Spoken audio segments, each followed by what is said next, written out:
Hi, Giorgio. Hi, Bernd. How are you? Good. I can hear you fine, and I think you're in good illumination. The background's not a problem at all. Okay, good. Hello, Giorgio. Hello. Who's this? Oh, Hugo. Hi. No, it's Benoit Dumière. Oh, okay. Sorry. Okay.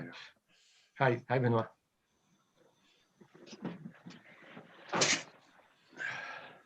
Morning, everyone. Morning. Hi, Michael. How are you? I'm very well, thank you. How are you? I'm good.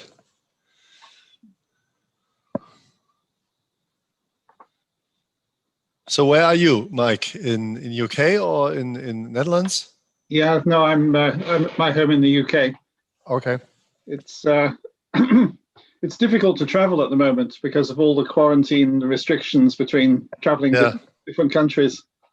So I'm doing everything from home at the moment.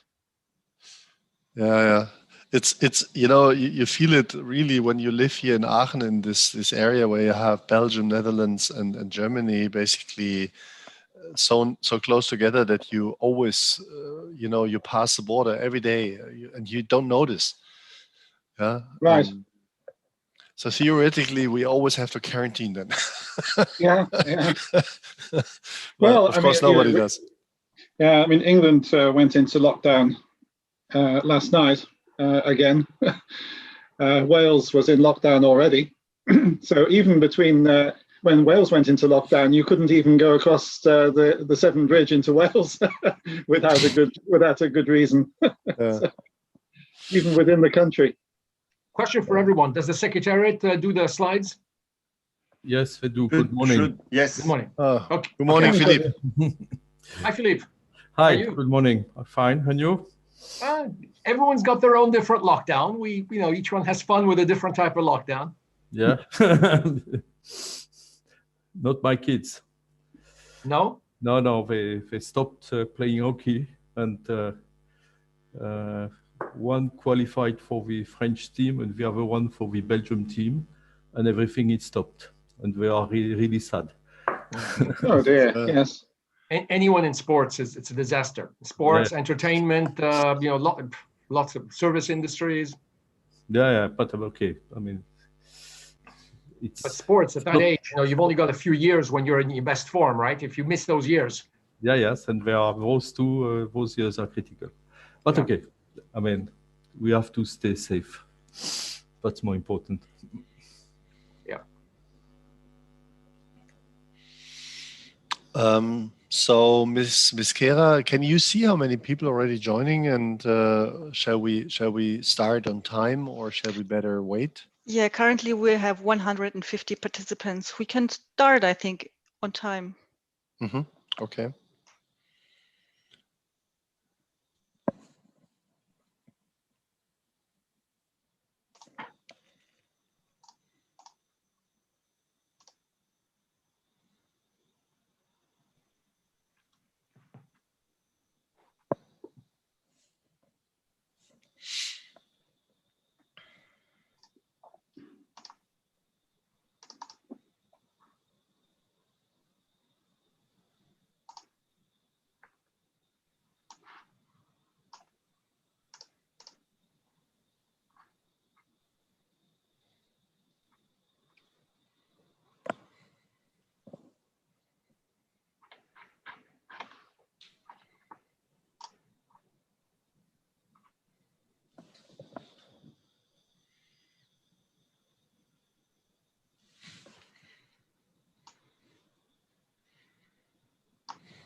Okay, it is 1 minute after 10. I think a lot of people may still come in. Let me welcome you all to this information session of our Photonics public-private partnership information session. My name is Bernd Schulte, and I have the pleasure to chair you through this new format, this online information session And I'm here together with Giorgio and Anya. We both serve as vice president, and Giorgio will support me in this meeting. We had, and we're very glad to tell you, we had announced 381 attendees. So far, I'm just checking, we are just about 171, and it's ticking upwards. So I think there are a few people to join us. And as I mentioned, the real meaning of this information session is to give you an update what happened the last year, and it's replacing our normal annual meeting, which certainly in the current environment everybody understands we cannot do in person. A lot of things has happened, and I think we did a lot of good steps forward. Nevertheless, I don't think we are there where we want to be. But I think a lot of things have improved, and a lot of work has been done. Having said that, let me also welcome our guests from the European Commission, starting with Lucilla Scioli, the director of the Directorate A of DG Connect. I know Lucilla is not yet in. She has a short notice important appointment at 10, but she will join us later. And that's also why we shifted a little bit the agenda and putting the presentation of the European Commission towards the end of the meeting. I also highly welcome Philippe Bonson, the head of the Photonics unit, as well as John Magan, deputy head of the Photonics unit, and Werner Steinhögel, head of sector of the Photonics unit. Just a few housekeeping remarks. We will, you can ask questions through the chat function. Ms. Kera and her team from the Secretariat will look into, and maybe some of the questions can be answered right away in writing. But certainly at the end of each agenda point, there is time for discussing the questions. You also have that function where you can raise your hands, but please understand we will go through the individual presentation, and at the end of the presentations then we're going to have a combined Q&A session and trying to and to be honest, we don't know exactly how much questions and answers and so on we would expect. That's why I hope we can manage this all together in a good and efficient way. I think this is all for the welcome and starting remarks, and I would like now to go straight into the agenda. And the agenda starts with the Photonics21, an update of the activities to the direction of Horizon Europe. And I would like ask the Photonics Secretariat first, and then Mike Whale as a representative of the steering board to start their presentation on what preparation work has been done for the Photonics partnership, the future structure, and unfortunately a little bit also dry stuff on legal framework and an update on our strategic research agenda. So I understand that the Secretariat is going first and Mike afterwards. So I hand over to the Secretariat. Oh, thank you, Bernd. And I think we start and give you a short overview of what had happened since 1.5 years ago when we had met in person. So Barbara, if you go to the next slide, please. Thank you. Associated with our way towards Horizon Europe is certainly a bunch of paperwork, and we just listed it. We do not want to go in detail, but just wanted to show you that we were active and also show you that a lot of this paperwork is publicly available on our website or on the EU website. So there's a lot of information if you want to dig deeper in what has been done in the last 1.5 years since we met in person. Probably only a brief overview. On the one hand side, we have done our CSA proposal, so-called Best Form 21. That's the one which still starts under Horizon 2020 and also guarantees the job of us as a secretariat together with our 12 partners from the various national platforms. So this was, thankfully for us, we're very happy that we can announce that this was positively evaluated. So we got this CSA, and so we are around for the next 3 years at least, hopefully longer.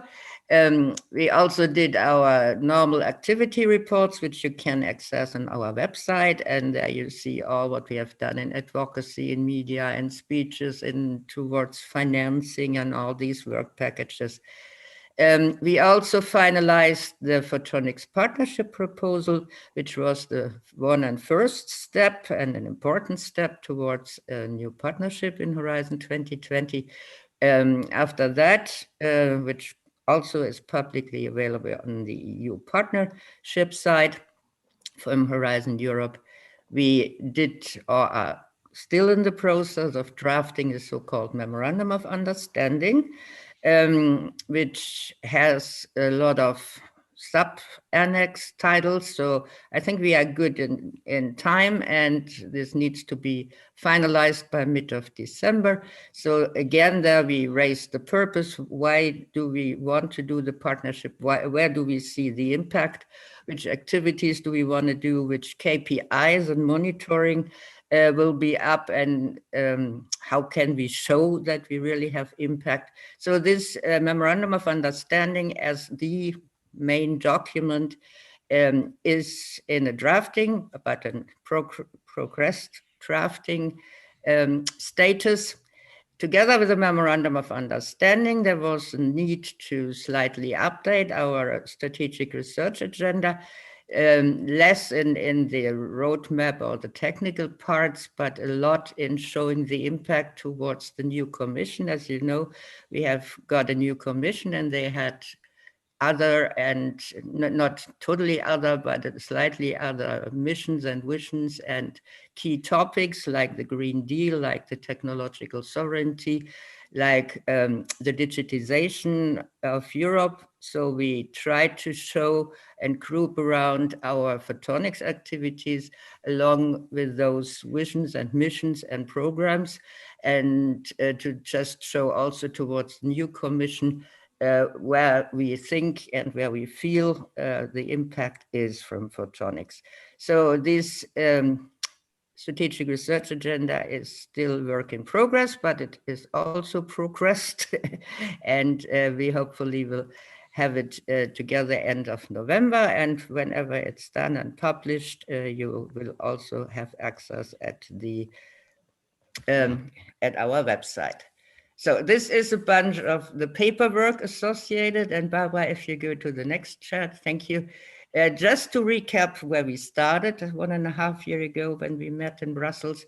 And you may recall that 1.5 years ago, it looked a little bit like, oh yes, photonics is so mature partnership, we don't need any. So we were fighting quite hard to make clear that photonics is very essential technology and needs to have this partnership.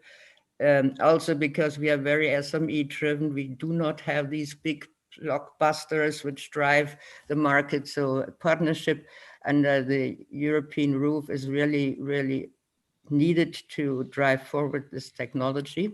So this is what we managed. We were listed amongst those 48 partnerships. So our existence in the meantime is confirmed.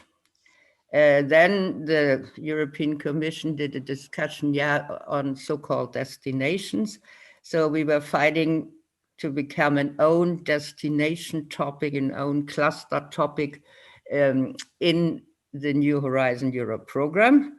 Also, because there were some thoughts if we should be combined with other partnerships like the key digital technology, the former Excel program.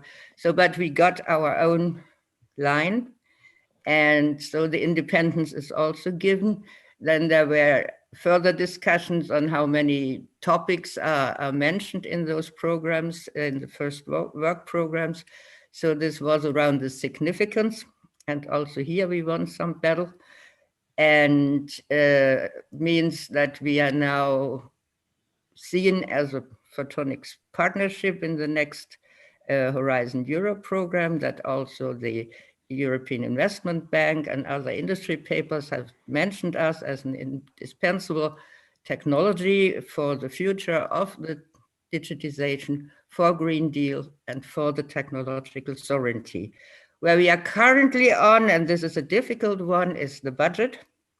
Budget is always difficult, and after the Brexit and after the Corona crisis and so on, this is really a complicated topic in the entire EU. That's not specifically only related to photonics. This starts with the multi-annual framework program and goes down then to the various partnerships. So this budget battle is still up.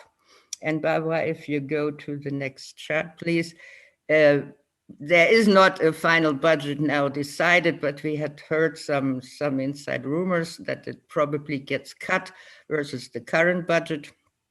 And we feel that with the impact photonics will have, can have, must have for all of these European Commission topics, as mentioned, the sovereignty, the digitization, the Green Deal, this is totally understaffed in financing. And we asked our dear Nobel laureates, which already helped us to make the existence button ticking, to really raise the voice for photonics, and they were so kind and did it. So we, 3 Nobel laureates, were writing to Vice President Vestager, who is in charge of all of these digitization programs, and to our European Commissioner Thierry Breton, and as well to Maria Gabriel. She is the head of the DG Research and Innovation. So we had sent this letter, and we hope that it gets some impact, and that we were also viewed and seen when it comes to the budget distribution as an important one and shows significance. If you what we were asking for, and as I said, it's more or less not a final decision. We heard around up to 500 million, which would be less than the 700 million we had in Horizon 2020, which for us is the absolute minimum. Versus this, what we wanted to have originally also in Horizon 2020, it would be a huge reduction of 66%, because once we said we would like to see 1.4 billion, but at least I think we should come up with a budget in the size of Horizon 2020, and also feel that amongst those digital technologies, which are the key digital technology, the artificial intelligence and robotics, that's another new partnership, and the high performance computing, they are all a little bit much higher staffed with financials. And this is currently our battle line, so to say, for a significant and adequate budget. Okay, Barbara, just show some coverage, the 3 Nobel laureates, which are really kind, and we are really happy that Professor Moreau, Professor Hell, and Professor Hensch again supported us. Okay, with this, I hand over to Mike Whale, and he will give you an overview on the new structure. You know that the new challenges we will face in the new partnership required that we open up our structure, which anyhow was coming from the year 2005, and a lot has happened in the meantime also to photonics technologies. And the new challenge is to work much more and closer towards the end user industry and their needs, and open up for cooperation with other partnerships, other programs. And this was also, aside from the progress we had made as a photonics from single components towards systems and integrated photonic systems that has driven us to come up and think about a new structure. And we had found a executive steering board for this. And Mike is one of the members. And Mike, the floor is yours. Well, thank you very much, Isla. Yes, if we could go to the next slide. Yes, as Ursula has just been mentioning, it became clear during our discussions internally and with our colleagues in the Commission that we really needed to adapt a little bit the way in which we have organized ourselves, particularly in view of the new objectives and major themes of the Horizon Europe program, and a need to become more collaborative and to ensure that we have the strongest possible links into all of the other programs in which photonics will play a major role. So November last year, actually it was almost exactly 1 year ago, we decided to form an executive board to look into the new structure and make proposals. And I've been very pleased to be working with the other members of that board, Bernd Schulte, Jaap Lombas, Jean-Luc Bélard, and with Marcus and Ursula from the Secretariat, to come up with a new proposal, which we feel now is going to provide a much stronger basis for our work in the next framework over the next few years. I'm sorry, can we go back, please? Yeah, so thank you. As I think everyone knows, there are some major themes in the European agenda for the next few years. The Green Deal, the digital transformation, the technological sovereignty, and competitiveness for European industry. And in order to address these major themes, we feel that we want to increase our level of collaboration in all of the key application areas. So we've come up with a structure which at top level looks like this. We have application-oriented work groups in all of the key areas. We've listed 6 of them here, and we have mapped all of our existing and proposed activities into these, in the applications area, into these new work groups. So we have health, we have agriculture and food, we have digital infrastructure, we have climate, mobility and energy, we have manufacturing, and we have safety, security, space and defense. So these application-oriented work groups will have the mission to actually develop, not only to develop their own program, but to develop that program in collaboration with other European programs in those specific fields. Now, recognizing that all of those applications-oriented programs will have technological needs and infrastructure needs, which to a large degree will be common between several work groups, we have proposed a photonics core program at the center, which serves all of them. If we go to the next slide, we can look at a little more detail. So at the center, we have our core work group, which provides the technological underpinning for everything else. We have the applications-oriented work groups who will be forging partnerships with all of the other European programs that you see here. This is probably not a complete list, and we won't forge partnerships with all of these other programs immediately. Probably there will be 1 or 2 in each area at the beginning, and that will grow. But we can see, so health will be done in collaboration with the Innovative Health Initiative, a personalized medicine initiative, and so on. Agro and food, sustainable EU agriculture.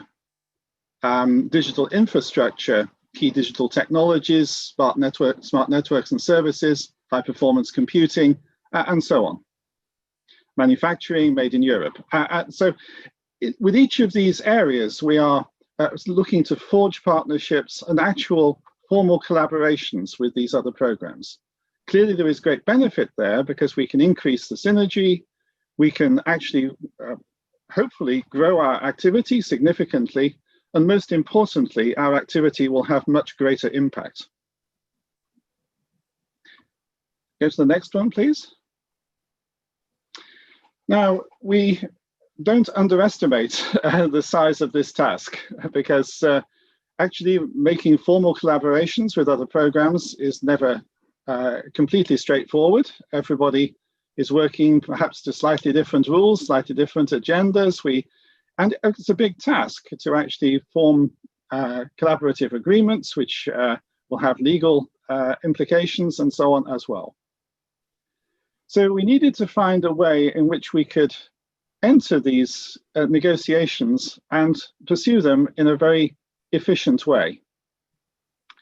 It would, of course, be disastrous if we spent a year or 2 years negotiating a program and then we found that, oh, it doesn't quite fit. So what we have proposed is a two-step process for these negotiations with other programs.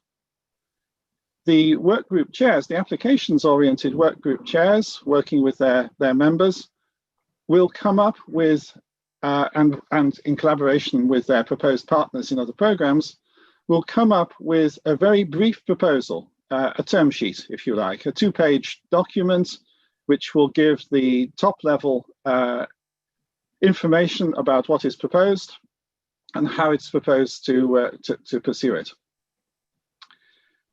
We have proposed a fast-track approval process for those term sheets within the executive board, so that then the people concerned can get on and actually forge that relationship and come up with all of the necessary contractual and legal agreements and so on to bring that collaboration into practice. So we hope that by providing this kind of two-step process with rapid approval of initial proposals, followed by all the detailed work to bring them into being, we can get the right results and do it in the most efficient way. If we go to the next one, please. So that coming now to the core work group, the task of the core work group, as I've mentioned, is to provide the technological underpinning and the research and development activity to provide the basis for activities in multiple work groups. So the core work program will have its own research and innovation activity. That activity will be defined in a very collaborative way, with the core work group working with all of the applications work groups to capture the key requirements and to forge a program which serves them. So activities within the core work group will be strategic in nature. They will almost always serve several work groups, at least 2, often many more. And we will there capture the, I'm sorry, could we go back one, please? We will capture the requirements, we will forge a program together, and we will get that independently running so that everything is available there to be worked with. Strategically important activities, for instance, in relation to technological sovereignty, where that is an infrastructure or common research theme, would be captured within the research within this group. We will also make sure that activities such as education, training, personal development, and so on are also properly addressed. So we will have an overlap in this group between input coming from the upstream, from the applications work groups, from industry, from experts and from the market, and proposals coming from the R&D community, which will be needed to address future needs. I will come to the next one, please. So once again, we need an efficient way to make the decisions about what the composition of the core work program will be. And that will be achieved in this way. As I said, the core work group chair with her membership will develop a program in close collaboration with all of the applications work groups. We will actually make sure that the meeting structure that we have within Photonics21 will encourage participation of the applications work group, will encourage the collaboration between these different work groups by allowing and encouraging people from the applications work groups to attend core work group meetings and vice versa. When we have that program, which we will hammer out together, we will propose, we will create that priority list for further decision in the Photonics21 Executive Board. And what we would propose is that that program would initially be developed and approved by a core program steering board, which would comprise the applications work group chairs and the core work group chair.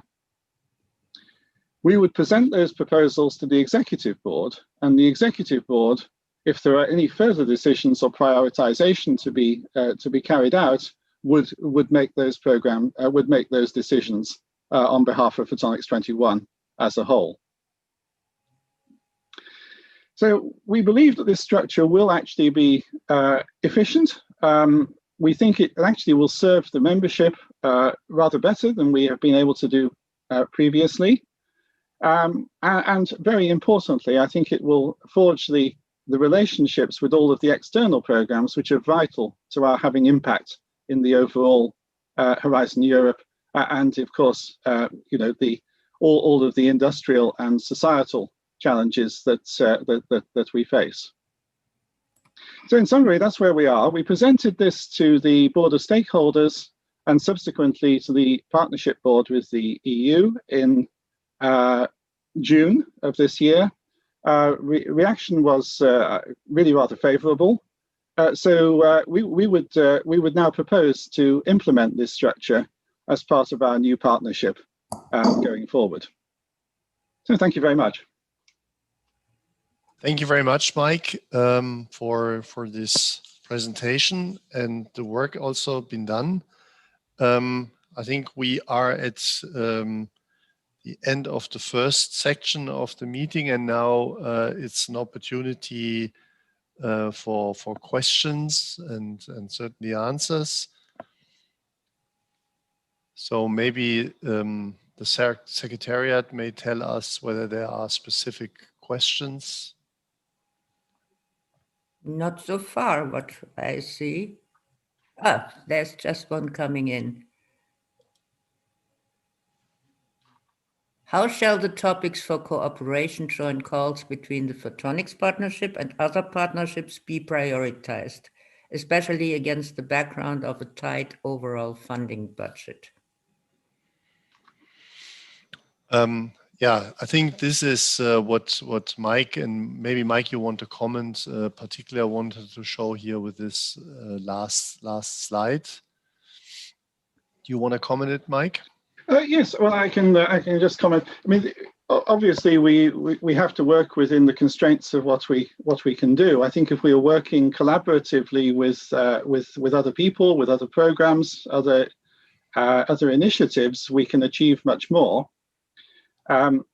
We will have, as I say, a decision-making process in which the core work group will, develop these programs in collaboration with all of the application work groups. We have the core program steering board to make those decisions, and I don't underestimate the difficulty that we will have in some cases in actually making these priority calls. But we will make our recommendations, and ultimately the decision will rest with the full executive board, which is not only the core program board, but core program steering board, but also with the president, the vice presidents, and the president. So as usual, we will, we will have a process that enables us to reconcile, hopefully, all of the competing factors, and to make, to make the right decisions on what we will support. Thank you, Mike. There's a further question, which was, what is the progress up to date regarding the photonics PPP? I think let me point to the presentation given in the beginning by Ursula. I think maybe Ursula, can you go to the slide with these 4 steps? Yeah. I think this is a good summary of the status. Yes, this one. This is the one. Maybe you wanna. I mean, it's basically all these important steps of staying a independent private-public partnership is done. I think we saved that. Now the last and very important step is really what budget will be secured as an earmarked budget for photonics in the next framework. And I think this is something the action's been done with the letter of the noble persons. Then we have, I think we have presented. This is the status. So now it's time really to speak up and try to secure as much budget as possible. So just to add one thing on this budget item, different from the last Horizon 2020 program, where a huge stake of the financials were fixed, assigned to the partnerships, and there were much more partnerships. The aim of the European Commission this time is that only 50% of the Horizon Europe budget is ring-fenced in the partnerships. That means, aside from and working with the other partnerships together, that also means that aside from our ring-fence type budget, which we are currently fighting for and which is important to stay significant, but that is also a task to go out to the other programs where are not ring-fenced budgets for partnerships. So looking into mission and vision-driven partnerships and programs and calls. So this is a part of the constitution of this new Horizon Europe program.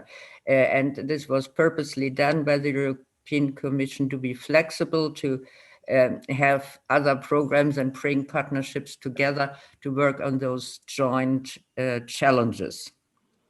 So this always we need to keep in mind that in any case, we would need to team up with other programs, other partnerships to look for those areas where we can win calls or have joint calls setting up or collaborative go after the budgets assigned to those challenges. I think this also goes in the direction of the question, I think, from Niels Stewart. I think important is, and you've seen the picture from Mike's presentation, that each working group should reach out to collaborations with other funding programs and getting in these application-oriented areas really additional budgets from other programs than just the photonics program. I think this is very clear, and that is also the one of the major motivations for the change of the, let's say, the setup of the platform. Then there's a question, who leads the individual working groups? It will be similar like today. There will be working group leaders who will then also be part of the executive committee, the executive board, and the process will be more or less the same like today. They will be elected by the working groups. By the board of stakeholders. Yeah. Okay. Anyone can comment on the question on the mirror group? We are currently, this was also a part of a motion which was brought into the board of stakeholders.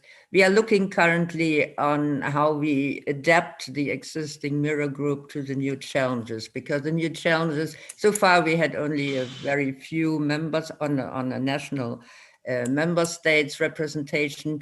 We feel we would need to make this more extent, but not only on the national and member state level, but also on the regions and probably also in some cluster areas. So we are looking how we better can integrate those national and regional and cluster-driven specifics, which is partly also a need when we talk about digital innovation hubs or whatever. So we need to bring in the politicians and the governance in a much closer way. So therefore we opened it up. It's not finalized yet because we would need to discuss it with those representatives, but clearly we feel it's important to give this more weight and give this more activity. If I may come back to what Ursula said on capping. The capping is imposed on us by member states, meaning the maximum budget what would be allocated to PPPs. That's a constraint we have to live with. Okay, I'm a little bit looking on the time. Really, I think there are a lot of questions. So what I suggest that we store these questions. I'm speaking to the secretariat, and then maybe we can answer these questions separately. Is that possible? Yes, this is up to Barbara, but I just wanted to say some of the questions will be answered as we go further in the presentation. Yeah. So please forgive me. I have to keep a little bit the time. We are almost 10 minutes over. So I really have to push that we're moving forward to the next topic, which is a new market study. And the impact on the prospects for photonics. And I'd like to hand over to Mr. Robin and Mr. Demier from the research and market and technology research company Thematis, based in Paris. I just want to highlight that these are, let's say, first findings. It's not completed fully, but we thought here, having the opportunity with this meeting, we should give you at least the status quo in the presentation. There will be more things in the market studies, like industry-related papers and value chain analysis and so on. But this is not completed yet. But I think it's worthwhile to give here in this round an update where you are. So let me hand over then to, I don't know, Mr. Demier, or yes, it will be me. Okay, then the virtual stage is yours. Thank you very much, Ben. So I am Benoît Demier from Thematis, and we are going to present some preliminary results of the study we are currently doing. That and the full result will be available at the end of the year. So please, next slide. This one. So we are talking. Well, I will give you some short details about the study and the 2 packages of the study and what we can expect from them. I will talk about our segmentation of the photonic industry. We are really supporting that methodology that has been adopted by Photonics21 for the new Horizon Europe. Driven by applications. It's something that we've been supporting for a long time, and this is and all our work that we have been currently done is really goes along with that. So I think it's a really good way, and we are really supporting that methodology. I will talk about the work that has been done to explain to not only the photonic community but all the representative of the European Parliament, the European Commissions, and all the countries. What is photonics? How photonics is a key asset for facing the new challenges that has been set by the new European Commissions. I will give you some few statistics, first results of the study of the photonic industry, and show that the European photonics industry is still competitive. And we've done also a survey about the impact of the COVID-19 on the photonic industry, and I will give you some result of it. Some of the slides here, I will not comment them because they are going to be commented. They will be detailed and explained more this afternoon in the board of stakeholders by my associate partner Thierry Robin. So next slide, please. So about that study we've been doing, there are two main work packages. The first one is a real statistic on the European photonics industry. So we've been listed as much as we could all the European photonic companies that exist within all countries. It has been done with our own knowledge base, but also the support of Photonics21 and the support of all the clusters. We are pretty satisfied by this. By what we end up with. We've been studying their revenue, the employment and all this, and so we are able now to do some statistics, and also along with that bottom-up method, we've done also a top-down work on the global photonics, so photonics all around the world, starting to harmonize some data from Japan, Korea, China, US, and this, which is not always easy because of the question of segmentation. And so a full report will be available at the end of the year, but I can give you some preliminary result today. The second part is on so the work package 2 is the production of a informative description photonic, or a document of about photonics and the photonic industry. The objective of this document is really to talk to not only to the photonic community, but all representative of and stakeholders of Europe. So for me, the profile of the document, it should be understood by typically a European deputy, whatever his or her background. And so there's a lot of work done in order to try to be simple, but not avoid the complexity of the topic.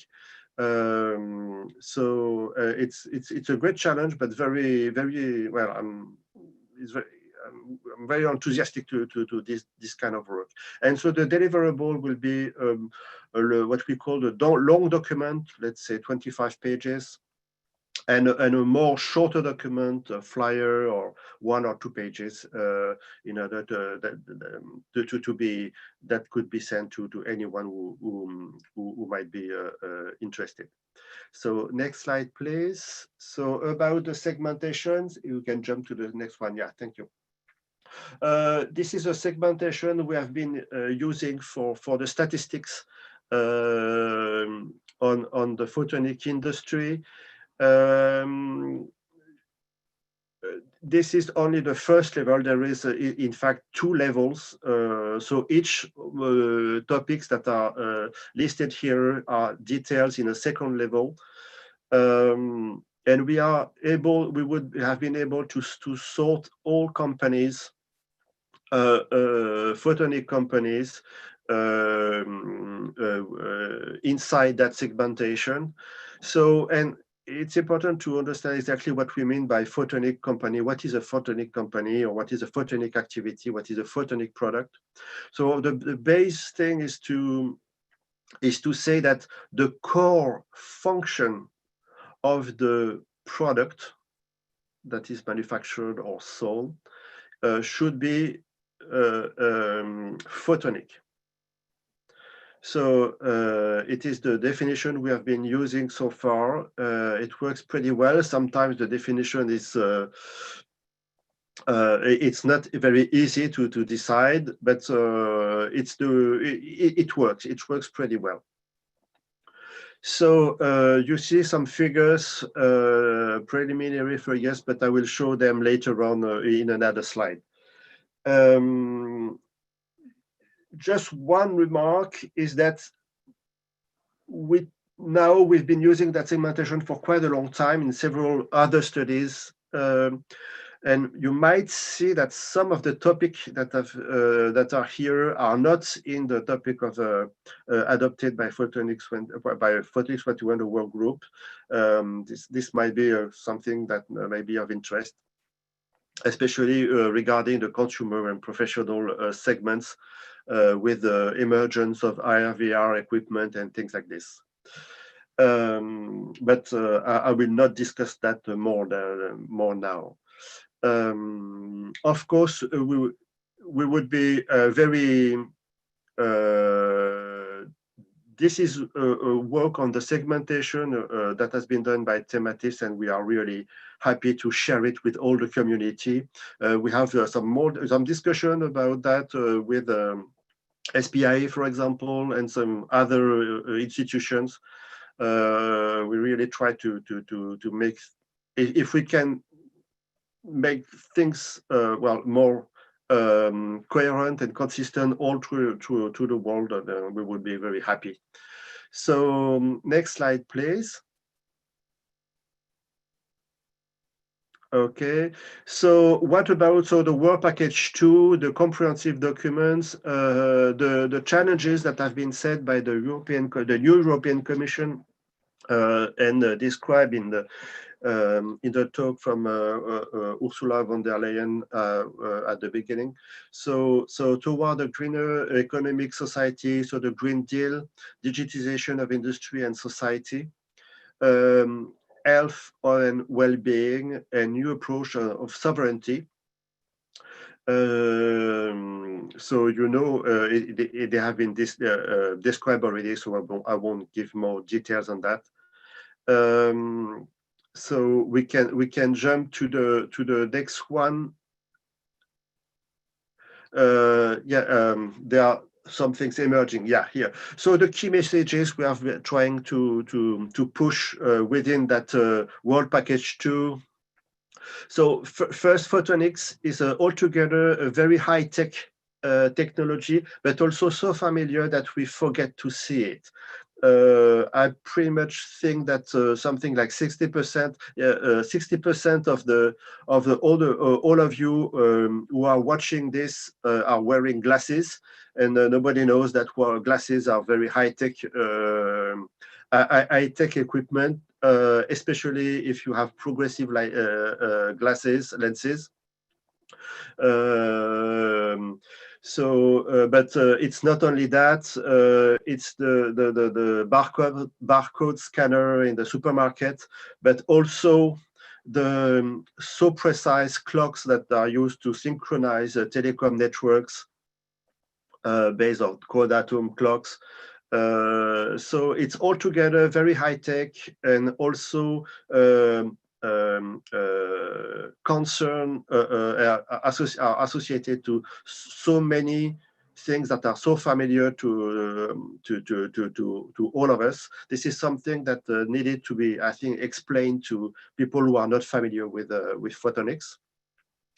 Second message, photonics is the only technology able to observe nature at any scale. This is something that is more related to the environment. The second thing here would say also that photonics is the only way to understand complex, to do some complex measurement of complex object. Or so when some people are trying to contest the evidence, scientific evidence of the climate change and all this, it's important to have to be able to understand what's going on. And if you and it has the challenges, the environmental challenges are global, so you need to do some measurement in all over the world.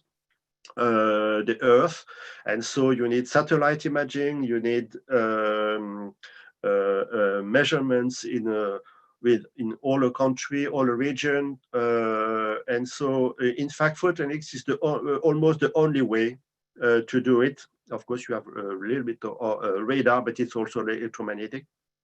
And so this is something important, and to master those technologies is a way also to make, for Europe to make its own opinion, regardless some countries that have been, well, we know that the US has just left the Paris Agreement. So if some ideas about the climate change are contested, we have the ability to, because we master the technology in Europe, to make our own opinion. Third message, about health. So no other field than photonics, than health, medicine and biology relies more on photonics. If you have a look on all the instruments in photonics, in medicine and biology, a great part of them rely on photonics. Next message. Yes.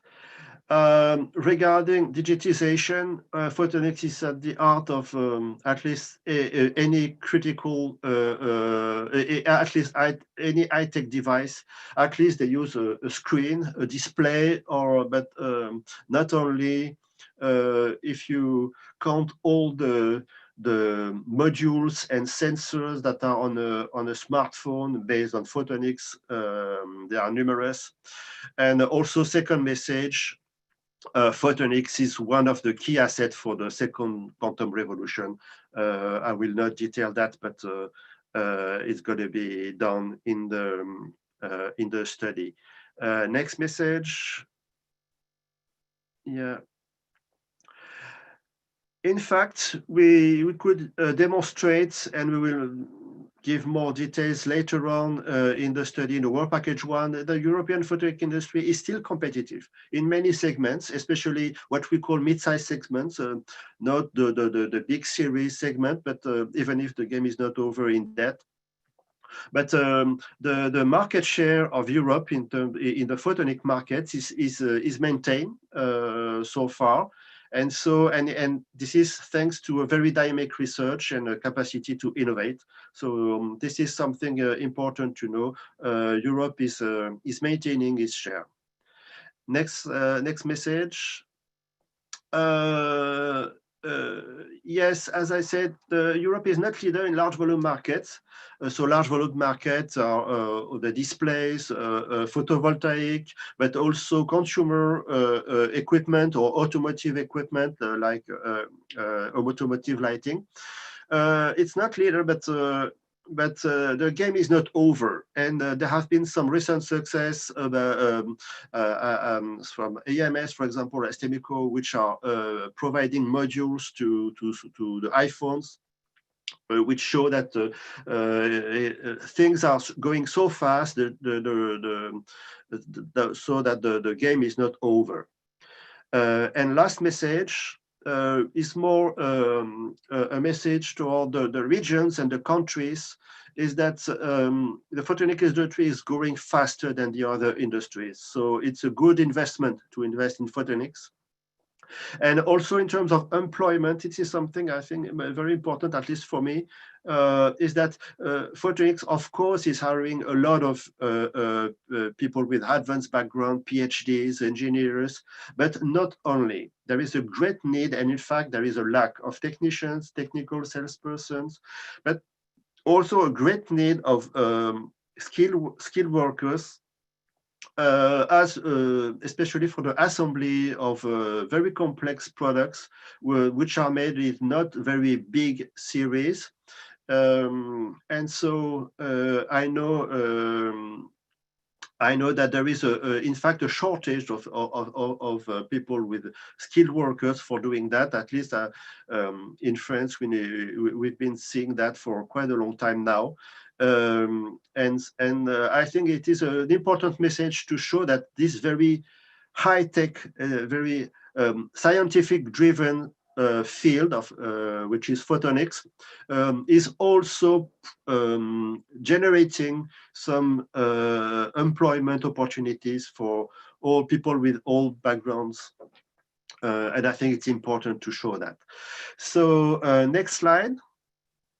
Some result on about photonics. So here is an estimate of the global photonic market, so all over the world, with its growth. So we are in 2019 a bit less than $700 billion dollars, and we can see the growth from the past, and the growth has been steady and pretty good. And if you compare with the green figures, so all OECD industry, so the industry, all field of the industry in OECD countries, and also the industry in China. So not only photonics, but all industries, you can compare with the figures. And what you can see is that right now, photonics is growing pretty much the same pace as the all industry in China, and is much higher in terms of growth than all other industries. And our forecast, of course, we are always very careful when we talk about forecast, but our forecast is that we could reach $1,000 billion in 2025.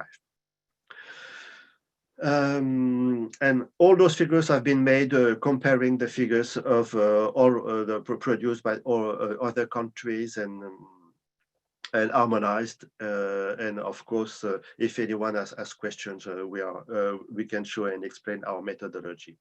So next slide, please. The segmentation. So we are still talking about the global market.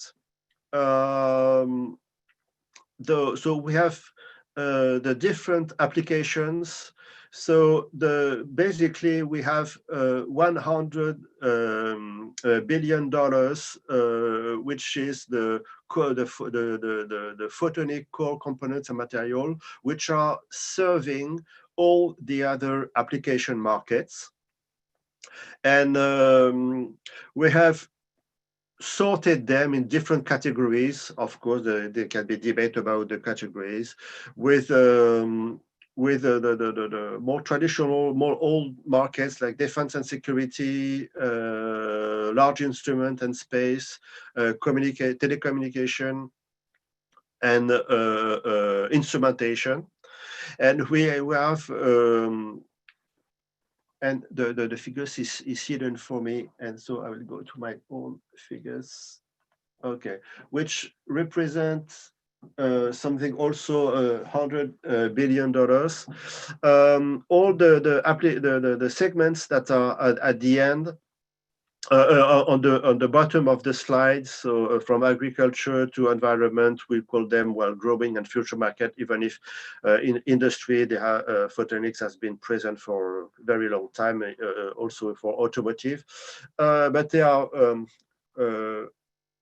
new generation of products, and so we call them growing and future market. They represent $320 billion, and there is the consumer market, which is also $240 billion. Maybe we can go to the next slide. Yes, this one. To show that if we compare the figures from 2015 and 2019, what we realize is that, of course, China has taken some share, but in fact, Europe and the US also have maintained their share. And so China has taken some share from Japan and Korea. It was quite a surprise for us, and it's a good surprise. But this shows that, it is important that when we keep on investing, when we keep on have a strong research, we can show that Europe can compete and can maintain its share, and we are convinced that it can be even more if we keep on to maintain our effort or push our effort in photonics, and it is worthwhile. So I will not explain all the next slides because they will be detailed by my partner Thierry Robin this afternoon in the board of stakeholders. Just show that we expect, we've seen that Europe has the growth of the photonics in Europe has been pretty much the same than all over the world. So if we can jump maybe to the slide 18. Two more. No, that's.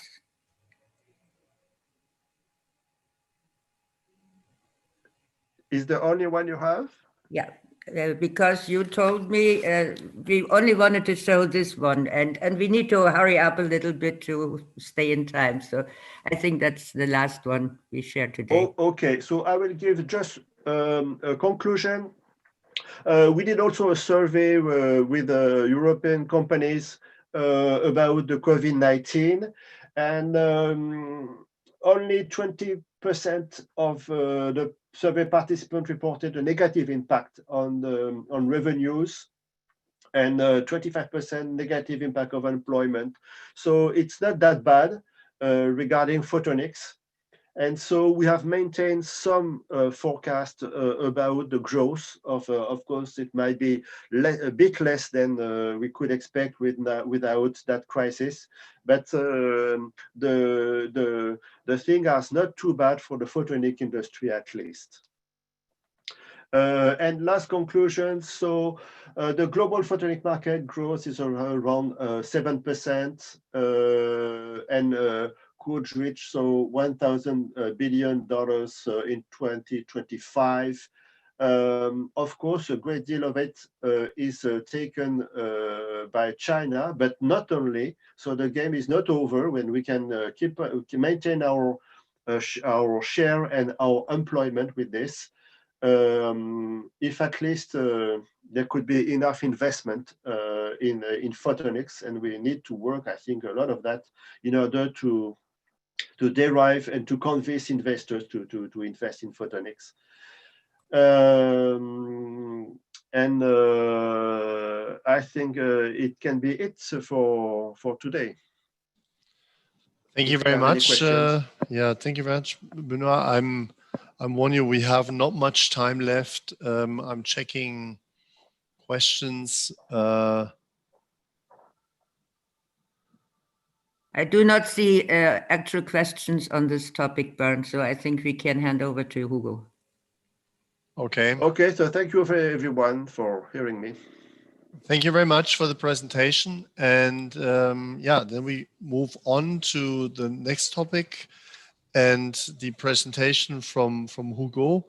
He important to the project on the Photon Hub project. So Photon Hub, a digital innovation hub.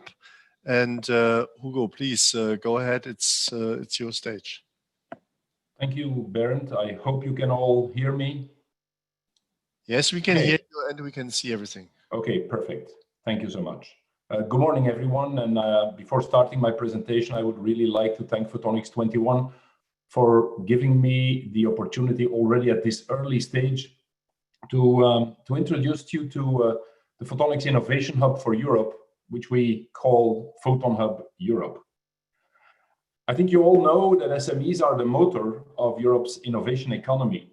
There are more than 24 million SMEs in Europe. They make up more than 99% of all the region's businesses. They account for 2/3 of the employment. They contribute for more than half of all the business turnover, and 260,000 of them are classed as really innovative SMEs. These SMEs are active in a variety of industry sectors, as you can see. And all these industry sectors need innovation and digital transformation. There are 8 key technologies that are currently enabling the processes of discovery, but especially of innovation and digitization. I'm not going to name all of them, but I'm really happy to say that photonics is one of them.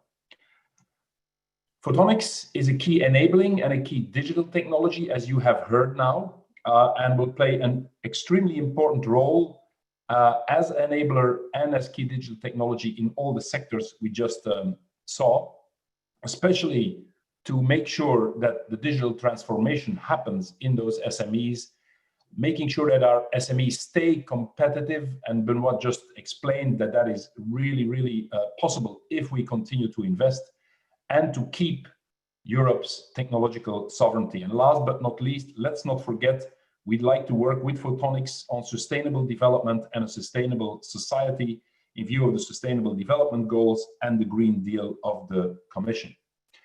But those SMEs need support along the entire value, innovation value of death, because there's not a single value of death. There are several critical chasms that we need to cross. Chasms at the demonstration of conceptual breakthrough level, chasms at the prototyping level, and chasms that we need to cross at scaling and manufacturability. So those SMEs can't do the job alone. If we want our European SMEs, especially the photonics SMEs, to successfully innovate, they need support. They need support to find the best services, and that's why we need to orienteer them. As you've heard, there are lots of opportunities for new jobs, but these people need to be perfectly well trained and reskilled. Especially, we have to help those SMEs with deep innovation technology or deep innovation support at the full TRL scale of 3 to 8. So from prototyping all the way to mass manufacturing. They need business coaching. It may sound as a surprise, but they really need business coaching as well as investment coaching to find the investments needed to scale up. And finally, those SMEs should not be SMEs on their own. They have to belong to regional and European networks in order to cross-fertilize. So all these photonics innovation support services are best made accessible through one single one-stop shop, so that they get help where they need it, when they need it. And that is what the European Commission calls digital innovation hubs. That's a one-stop shop where the companies can go to make sure they find the best training offers. They do test before invest, which is the deep technology support. That is the way the Commission is phrasing it, test before invest, deep innovation support at TRLs 3 to 8. Also, they need the ecosystem and networking, and they need support in finding investments. That's why the Commission launched this call, the Photonics Innovation Hub call, and there were 2 possibilities. Either we could go for one big Photonics Innovation Hub with offering the greatest possible range of photonics technologies, and receive a financial support of 19 million euros.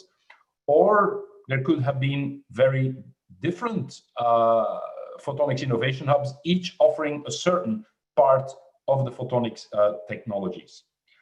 The goal of the call was to create and operate a sustainable photonics innovation hub or sustainable hubs to support European SMEs, in particular first-time users and early adopters, which means companies that are not deeply into photonics, but that we are trying to convert to use more and more photonics. And of course, we should build on previous initiatives and existing European infrastructure.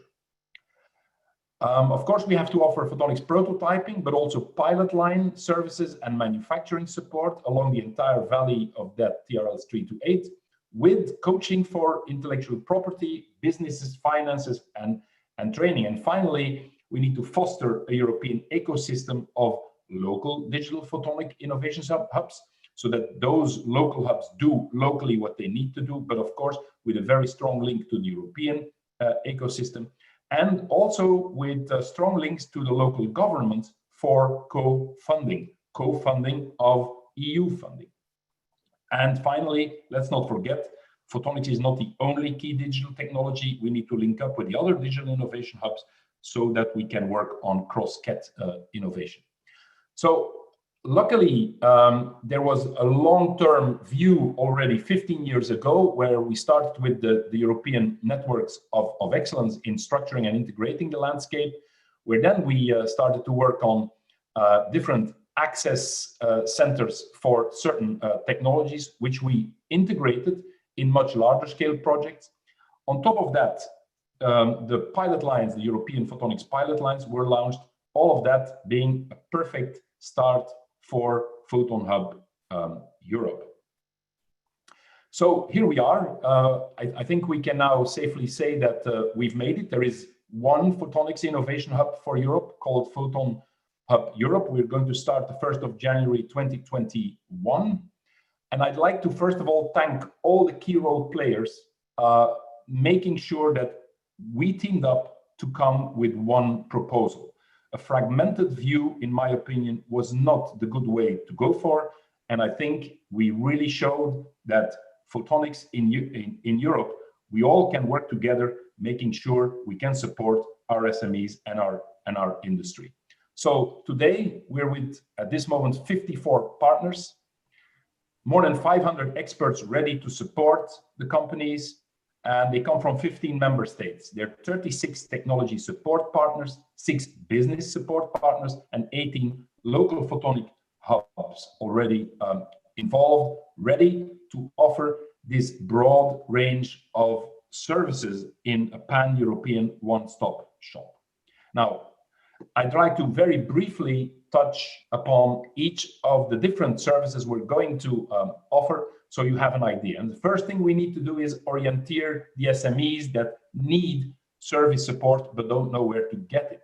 So we're going to target, or we're going to go to brokerage events to meet industry with targeted outreach campaigns.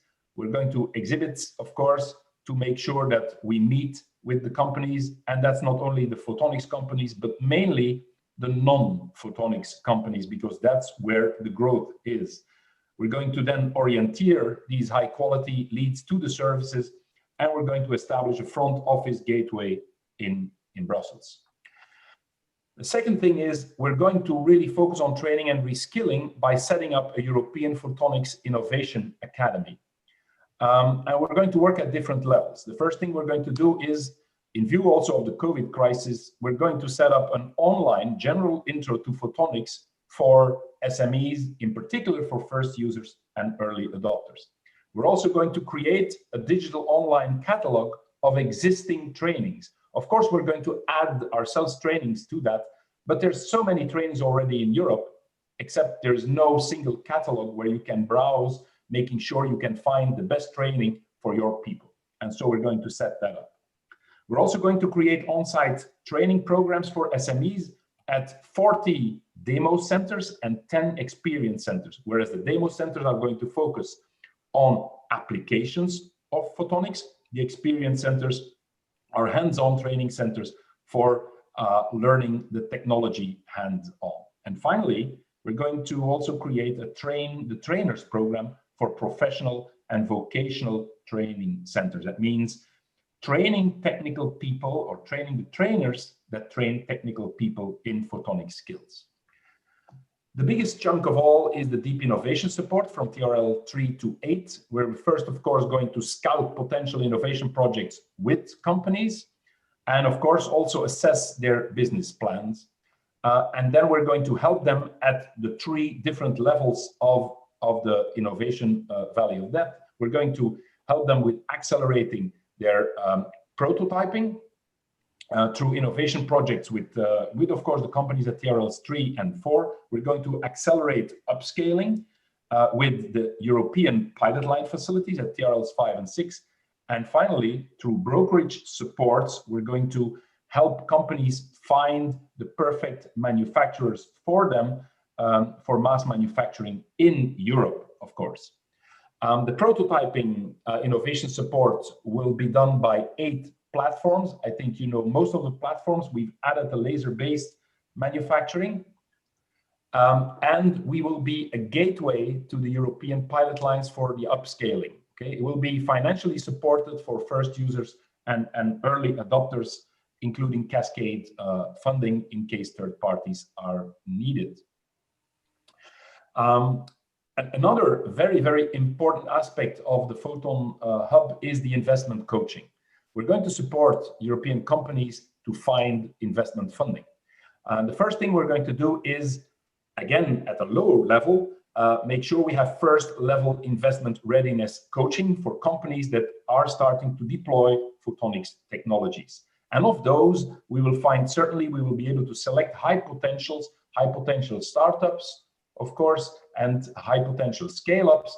And those we're going to help with coaching them in investor pitching and in matchmaking support. We're also going to run the European Photonics Venture Forum, or continue to run the European Photonics Venture Forum for photonics startups and scale-ups. So that is for the photonics startups and scale-ups.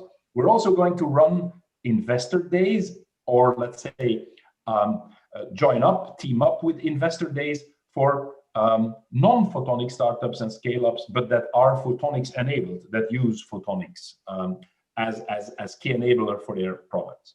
Finally, with respect to sustainability, regional collaboration, and the pan-European ecosystem, we've set up a business plan so that we can make the Photon Hub sustainable starting from 2024 onward.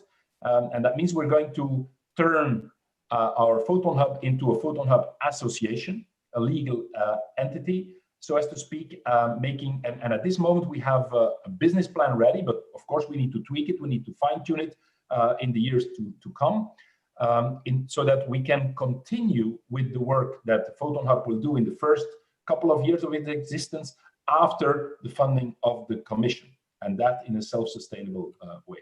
We're also going to work with the smart regions, with those regions that are already investing heavily in photonics. We call them the lighthouse regions of Europe, and making sure that we create with them financial mechanisms for cross-border innovation support. So far, most of the companies that need support from their local government get that financial support as long as the support comes from the region itself, but never cross-border. And we're going to try to change that, making sure that we're going to explain the local governments that the investment in their local photonics and non-photonics companies for finding innovation support cross-border is really worth the while, or makes it worthwhile.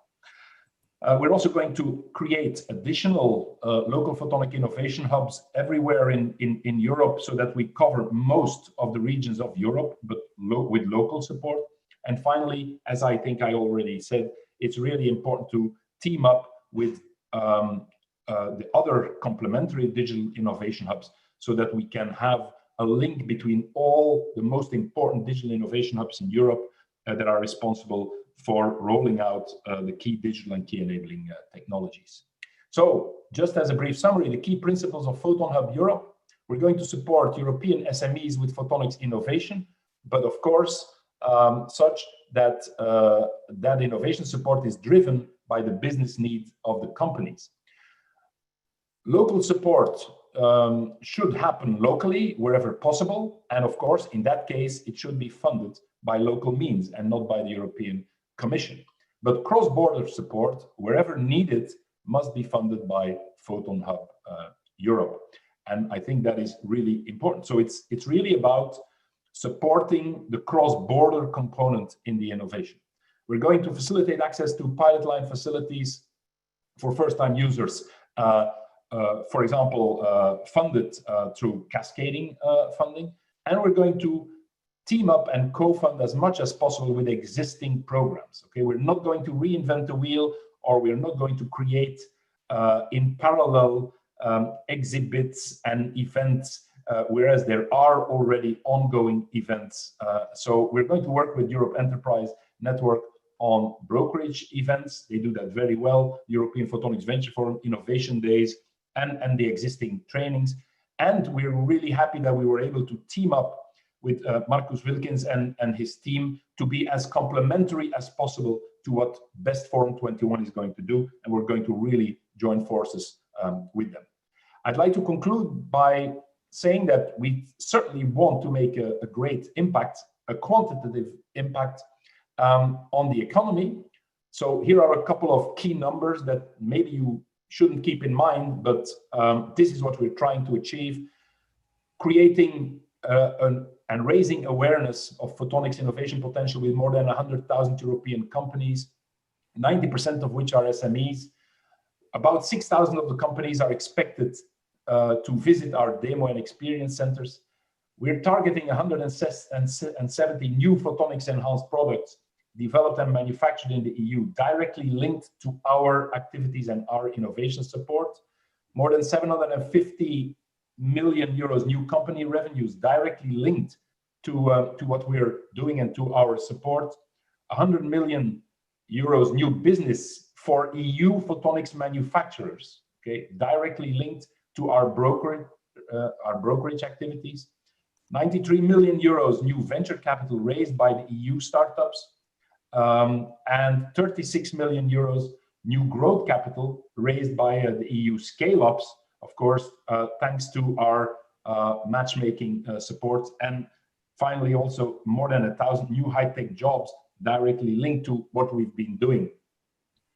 We're going to talk to at least, or we're going to convince at least 7 EU regions to commit annually from 2025 onwards, €500,000 for the financial support of cross-border photonics innovation projects. I know that sounds very ambitious, but I think it's really possible. We're going to create at least five new local photonic innovation hubs across the European regions. And of course, we will establish Photon Hub Europe Association by 2024. And our expectations are that with the business plan that we have currently, we can already show break-even status after 1 year. So all of that looks very, very, very positive. And I think that's the way of going forward, winning Europe's future and making sure we continue to thrive in Europe's age of light. Thank you. Thank you very much, Hugo. Thank you for this impressive presentation, and also thank you for not just staying in time, but even making up time. So are there questions? I've seen there was one question, but I'm not fully certain whether this is in regard to this presentation or it's about what about quantum technologies at the heart of cybersecurity. I'm not sure whether that's a question to Hugo or general question.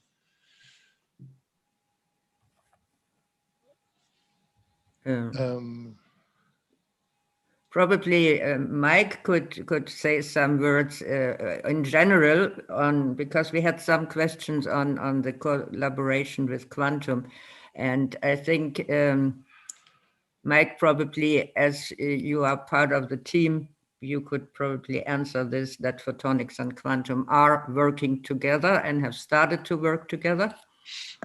Yes, indeed. We have, in fact, already started some quite detailed discussions with the quantum community and the quantum flagship program. And this will be one of our early partnerships, I think, for Photonics21. We are certainly looking at how that relationship can develop, how it could perhaps lead to deeper collaboration, including joint programs, and so on. We certainly see the benefit of working together. Photonics is a very important enabler for the quantum community.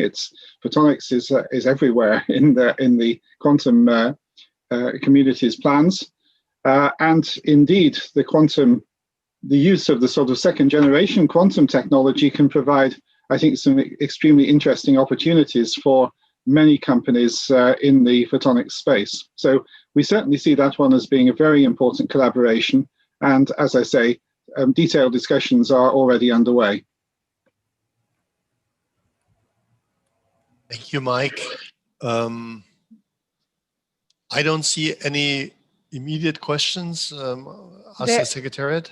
There's one further question in the chat. I think it's related to Hugo. The initiative also looks quite similar to the EIT KIC setup, especially also if these industrial customers are also engaged. Has that been considered as a route forward? In my view, this addresses Hugo's presentation. Yeah, of course, this is one of the ways we're going to talk to these people. But of course, we fully focus on photonics as a key enabling technology. There's a lot of ideas that came together, ideas from the networks of excellence, the access centers, the multi-project wafers, the KICs, etc., etc. All of that has been now brought together in one coherent way to serving and servicing our SMEs with photonics technology at all the different levels. And of course, there's some ideas of that in the KICs. It would not be very smart to forget best practices from other initiatives.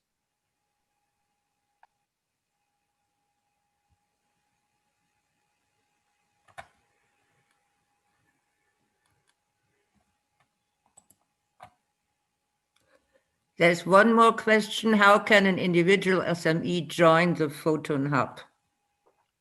Hugo.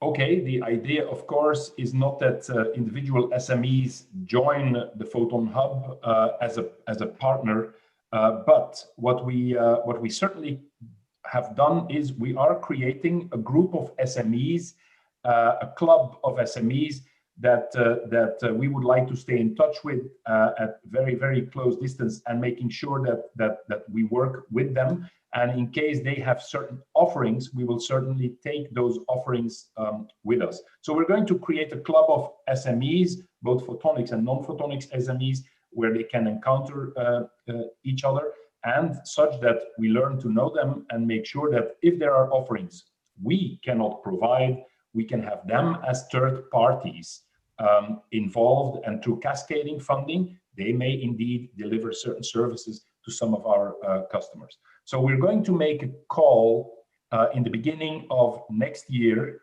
for those type of SMEs. We have already about 60 or 70 SMEs that have supported our initiative while at the launching state. At the proposal state, let me say, and I think many more SMEs are welcome to join that club. But we'll start doing that from the 1st of January onward. If you're interested, send me an email, or send an email at info@photonhub.eu, and we'll already take care of your interest, making sure you can join the club, not as a partner, but as a third party in a very specific group.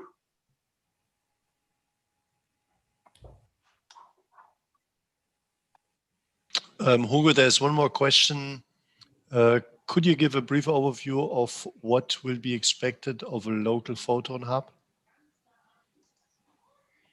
Okay.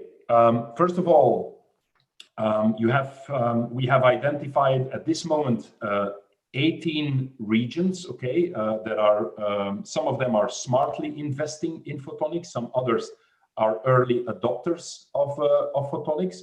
Those 18 regions are a member of Photon Hub. And of course, what we expect from the local hubs is that, first of all, if there are questions from local companies, and especially non-photonics companies that need support, that they would forward, that they would transfer that, that contact to Photon Hub centrally, the central office. And we're going to then make sure that that company will receive the best possible support. If that support is, of course, locally, that means where the company is located, okay, it just goes back to that local hub.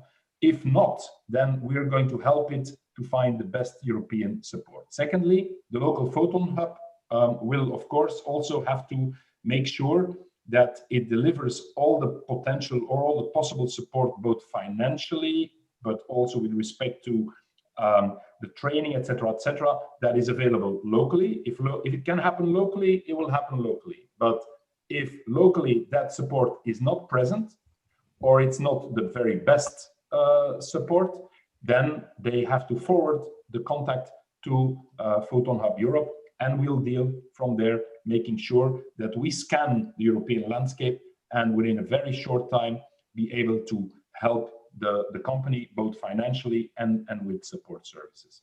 A third thing is that the local hubs, the local photonic hubs, have to link us to the local governments, because it's with the local politicians and the local decision makers that we absolutely have to work together in find co-funding at the local level.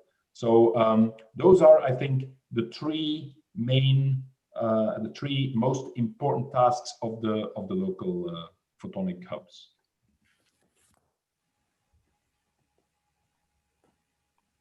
Thank you, Hugo. I think there is one more comment in the question answer, and I trust that everybody can read the comment. So with that, I would like to move forward, and again, I would like to welcome Lucilla. So you made it on time, very good. And we're now coming to the presentation of the European Commission, which is towards Horizon Europe. And yeah, Lucilla, welcome again. And I give you the virtual floor.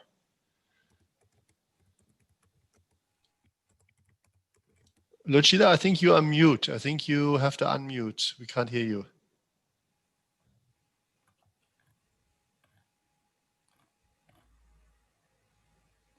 Lucilla? Yes. Now we can. Can you hear me now? Yes. Yeah, I just have a little problem with the video on my screen, but okay. I will. Good morning, everybody. First of all, and thanks a lot for inviting me and for. Can you hear me? Yes, we can hear you well. Okay. Thank you very much for inviting me to this discussion, and I will try to give you a little update on the way the work is going. Of course, as you can imagine, we are trying to set up this new public-private partnership on photonics in a difficult context and in a new context. A difficult context, obviously, because of COVID and the fact that we are more or less, and certainly in Belgium, in a lockdown at the moment, but also in a new context, because we are about to start a new multi-annual financial framework, and we are with a new commission that has set its priorities very clear. Green and digital are the priorities of this commission, and which has important implications for the partnership as well. In fact, the partnership is now working also with the European Commission and exchanging with the colleagues from the European Commission on developing a memorandum of understanding.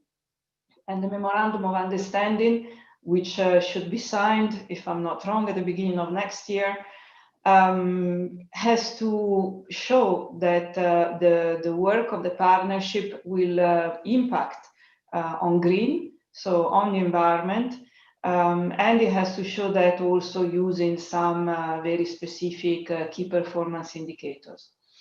The memorandum of understanding also has to show very strongly the complementarities with other partnerships. In particular, in this multi-annual financial framework, we are foreseeing what we call 5.5 digital partnerships, because we have, on top of the partnership on photonics, we have plans for a joint undertaking in key digital technologies.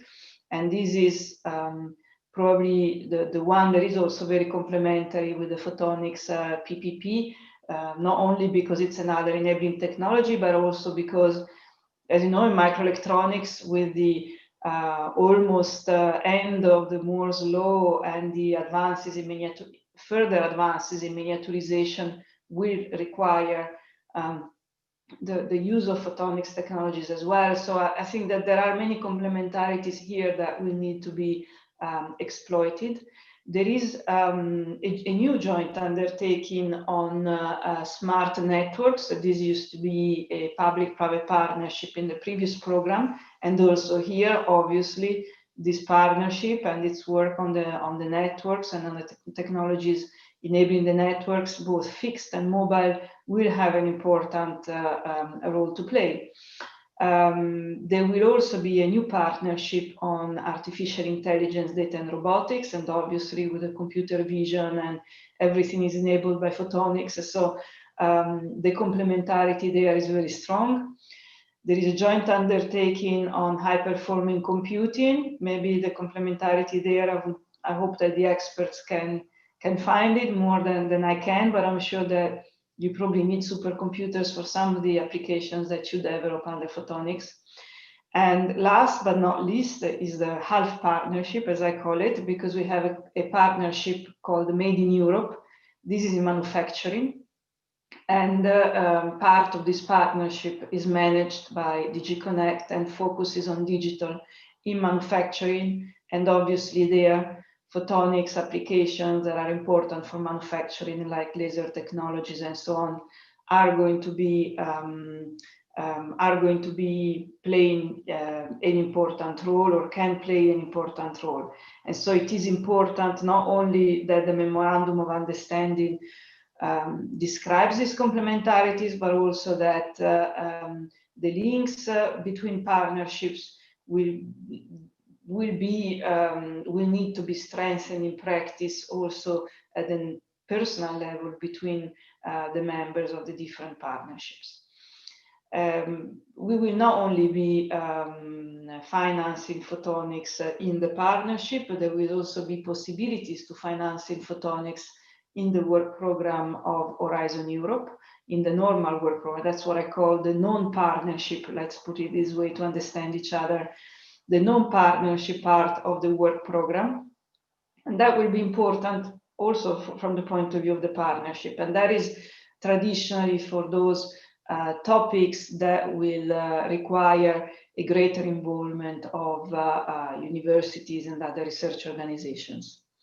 Now, we are still waiting, if I understand correctly, for the proposal for a strategic research agenda from the partnership, but we, in the meanwhile, had to start preparing the work program, because the first call, if everything goes well with the agreement on the multi-annual financial framework, the first call is going to be in the second quarter of next year. So we had to work on the work program, and we have identified some general topics that should be in that work program, such as components for optical communications, or sensing systems for environmental, biophotonic, and other kind of applications, or the integration of photonic components into devices and their miniaturization. So these are ideas that we have currently for the work program. The budgets are still open. These I have to say, because the multi-annual financial framework has just been agreed, but the budgets per cluster have not been, the budgets per cluster have been distributed, but within clusters, the budgets are not distributed yet. So we don't know which budget will go to digital, and we don't know which budget will go in particular to photonics. There are also other important, I think, changes that need to be taken into account. And in particular, the fact that we are in a new context now because of the multi-annual financial framework, which is new, but also because there is a new source of funding that the European Union has introduced in the context of COVID.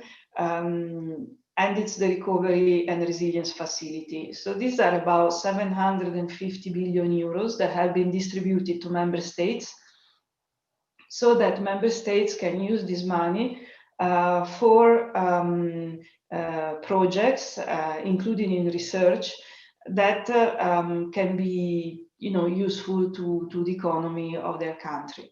And the Council has decided and agreed that 20% of that budget should be dedicated to digital. So I emphasize this to say that in all the member states, there is an important budget to be used and can also be used in research and innovation activities, including for photonics. It's very important for your community to be aware of this and to have an active collaboration, if possible, also with the ministries in your country, because they are writing national reform plans and they are looking for projects to finance under the national reform plans with the Recovery and Resilience Facility. It is also from this point of view that we think that we want to start a dialogue with the member states that so far we have not had. In fact, it's important, in particular in those countries where there is a strategy on photonics, where there are activities ongoing in photonics. It's very important that we strengthen the alignment of the European activities and the national activities. So we have thought, first of all, of organizing a meeting with the member states and the partnership. And I think, if I'm not wrong, this meeting will take place on the 20th of November. And so it will be the opportunity to inform the member states about the setup of the new partnership and its objectives. And secondly, it will also be the opportunity to make sure that member states are aware of what is done at the European level and align their activities in photonics with the European level. There are elements of our strategies that can be very important also from the point of view of support from the Recovery and Resilience Facility. And these are, for example, the digital innovation hubs.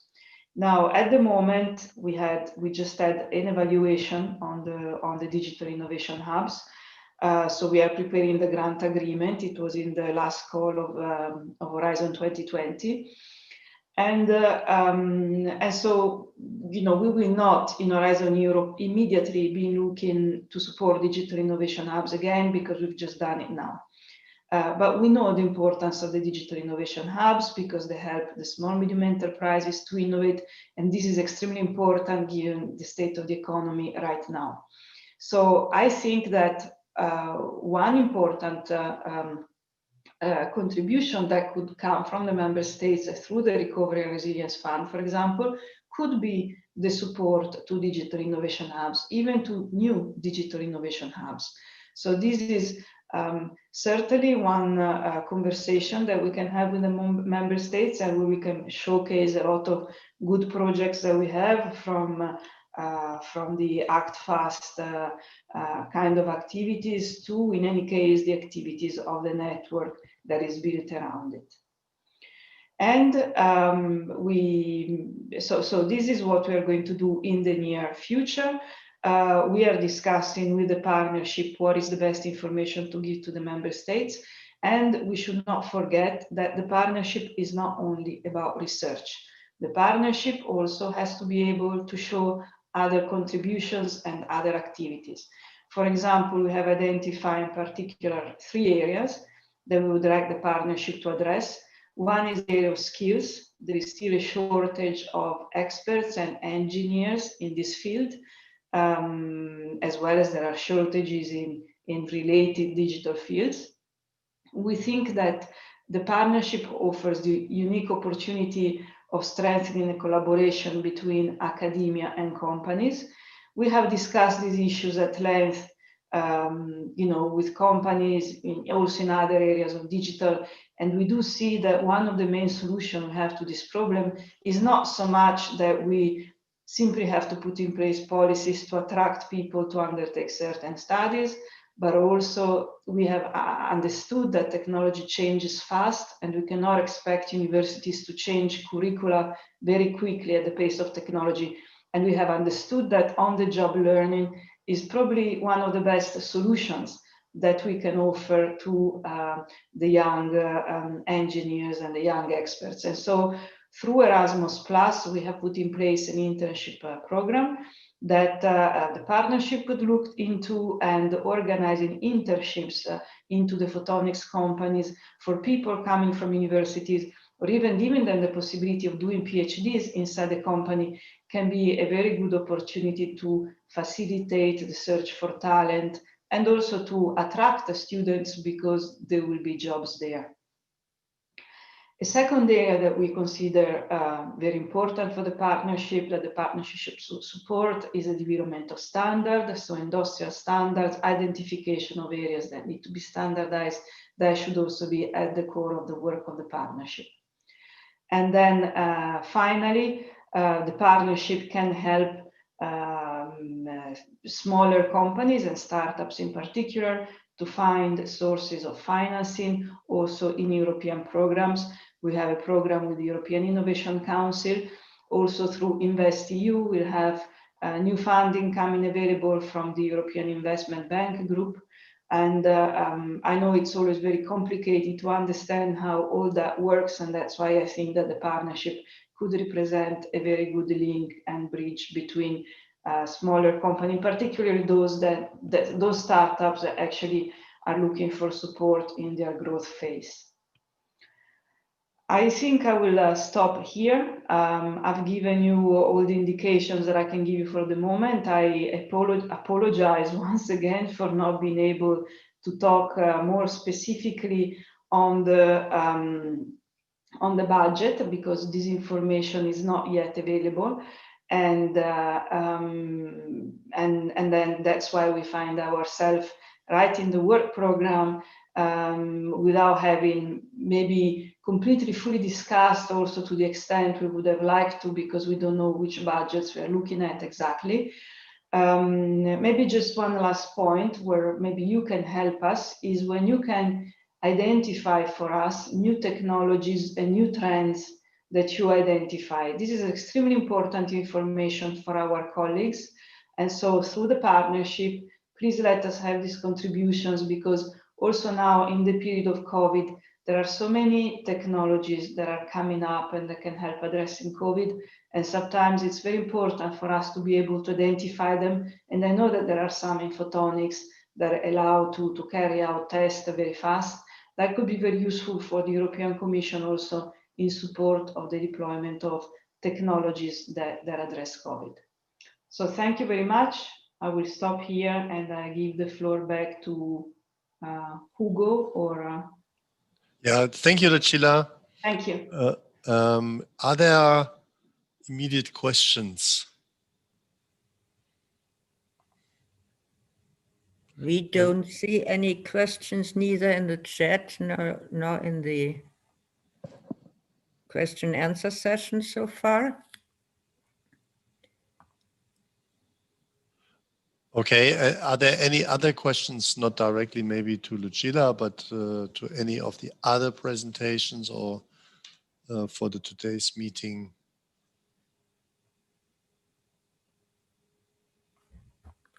Silence. Yes, silence is clear, but nothing written. No. Okay, oh, there's one question coming up. Yeah, there's a question, Lucilla, I don't know whether you can see it. When do you think will the first calls will take place? Lucilla, you're still on mute. You're on mute. We can't hear you. if everything goes well, the first call will be in the second quarter of next year. I mean, we are aiming at April, more specifically next year. But this, of course, will depend on the full agreements on the budget and all its details. But this is, we are working towards April 2021.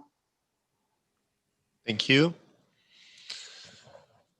Okay, there are no further questions. Well, that leaves me just to wrap up our meeting, and I thank you everybody for participation. I've seen the maximum number of actual participants at a bit over 250. I hope next time we can meet back in person. That would be really great, but who knows? Anyway, please stay with us and help us and support us in the next steps in promoting photonics, and also helping us to finalize here the next steps in the Horizon Europe program. Thank you all, and I hope you had an interesting meeting, and see you hopefully soon in person again. Thank you very much. Thank you, Bernd. Thank you, Sheila. Thanks, everyone. Thank you.